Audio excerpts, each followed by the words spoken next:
러시아 정부가 그 붉은 곰, 북극곰, 커다랗고 우악스럽고 오만한 불곰의 나라가 아관 파천의 그 나라, 동아시아 작은 땅덩어리의 그 나라, 그러나 이제 동아시아 안보 질서의 키스톤, 이맛돌이 된 대한민국에 납작 엎드렸습니다. 23일 오전 독도 영공을 침범했다가 신속하게 출동한 우리 공군의 경고 사격에 화들짝 놀라 도주했던 러시아는 다음 날도 아닌 당일 23일 오후에 한국 정부에 반듯한 자세로 사과의 뜻을 먼저 전달했습니다.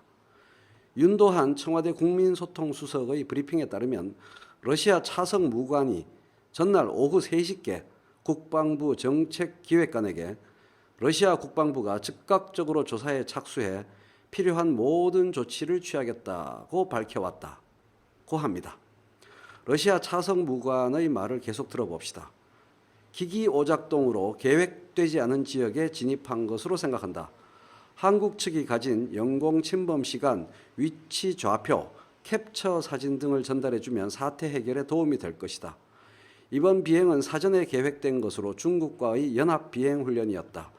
최초에 계획된 경로였다면 이런 상황이 발생하지 않았을 것이다. 러시아는 국제법은 물론 한국 국내법도 존중한다. 의도를 갖고 침범한 것은 아니다. 러시아는 이번 사안과 관계없이 한국과의 관계가 발전되기를 희망한다. 우리가 의도를 갖지 않았다는 것을 한국 측이 믿어주길 바란다. 제발. 동일한 사안이 발생하지 않도록 한국, 러시아 공군 간 회의체 등 긴급 협력 체계가 발전되기를 바란다.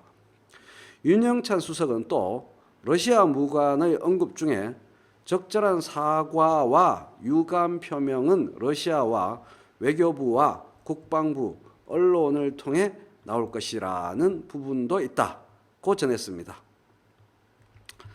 자, 정말이지 오늘 오전에 제가 다음과 같은 제목으로 라이브 방송을 한 보람이 있습니다.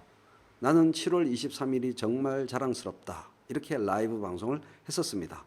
우리나라가 자부심을 가져도 될 만한 자랑스러운 어제의 군사적 대응에 대해서 하늘 안보가 구멍이 뚫렸다느니, 무시당한 거라느니, 아베의 개헌에 빌미를 제공하는 거라느니 떠들던 자들을 아닥시키는 소식이 아닐 수 없습니다. 자부심을 가져도 마땅한 사건을 집요하게 의도적으로 소설을 쓰면서 깎아내리는 일에 골몰하는 외국 스파이들과 다름없는 자들이 인터넷에 참 많이 돌아다닌다는 판단입니다. 어제의 사건은 이종무 장군의 스시마섬 정벌과 또 다른 남벌과는 또 다른 대단한 의미를 지닌 사건입니다. 남쪽이 아니라 북쪽의 거대한 나라, 우리 영공에 들이밀던 불곰의 콧구멍을 제대로 찔러서 격퇴한 대단한 7월 23일이었습니다. 1983년 카알기 피격 사건 당시에 전두환 군사 정권은 소련에 제대로 끽소리 한번 못하고 국민들이 약소국의 서름을 안으로 삼키도록 만든 유약하기 그지없는 정권이었습니다. 현재의 대한민국 정부는 그 후 36년 만에 독도 영공에서의 단호한 군사적 대응을 통해서 북방 군사대국의 코를 납작하게 만들면서 참교육시켰고 사과까지 받아냈습니다. 참으로 든든한 정부를 만들어 세운 우리 대한민국 국민들이 자랑스럽습니다. 러시아 정부가 이렇게 사과를 한 것은 단순히 경고 사격을 받았기 때문만이 아닙니다.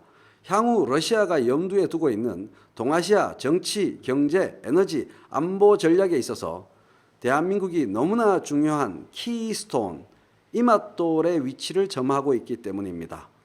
한국과 척을 져서는 러시아의 미래에 먹구름이 끼기 때문입니다. 누울 자리를 보고 발을 뻗는 불곰이기 때문입니다. 그런데 누울 자리도 보지 않고 용렬한 발을 뻗는 그런 집단이 있죠. 동해 넘어 아베 집단은 자기 나라 영공, 나가사키현 남쪽 섬들의 상공을 노골적으로 침범한 중국과 러시아에 끽소리도 못하면서 독도는 우리 영공인데 왜 한국이 총격 대응을 하느냐라는 유체 이탈 도그 사운드나 짓거리고 있습니다. 동아시아 미래 전략에서 한국을 무시하면 우리만 손해다라는 중국, 러시아의 현명한 판단을 전혀 따라가지 못하는 어리석고 용렬하고 비겁하고 엉뚱한 집단이 바로 아베 집단입니다.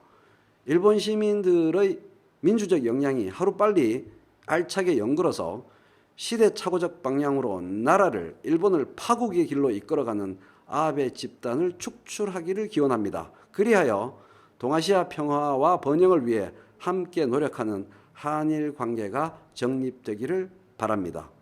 현재의 동아시아 정세 판단에서 100년 전 약소국 조선의 상황을 그대로 대입하여 접근하는 어리석은 자들이 너무나 많습니다. 한국 내의 외국 스파이와 다름없는 자들, 그리고 일본 극우 집단, 이 두 집단들의 여론 준동이 장난이 아닙니다. 21세기 최고 핵심 전략 물자인 메모리 반도체 70% 이상 과점 국가, 전 세계 첨단 기술 경제의 석유를 과점 공급하는 나라 대한민국, 동아시아 평화와 번영의 키스톤 이맛돌 국가 대한민국이라는 국제적 위상을 객관적으로 투명하게 이해하고 받아들이고 해석하는 국민들이 진정으로 실효적으로 나라를 사랑하는 애국자들이라고 생각합니다. 우리는 생각보다 아주 강합니다. 정말입니다. 우리는 생각보다 아주 중요합니다. 우리는 생각보다 침착 냉정합니다. 쫄지 맙시다. 강인한 근육을 갖췄어도 마음이 약하면 패배하는 겁니다. 끊임없이 우리의 전투력에서 정신적 바람 빼기를 시도하는 패배주의적, 피해의식적 유언비어와 음모론에 넘어가지 말고 단호하게, 견결하게 우리 정부를 옹호, 성원하고 성숙한 국민운동의 도도한 흐름을 유장하게 이어갔으면 좋겠습니다. 감사합니다.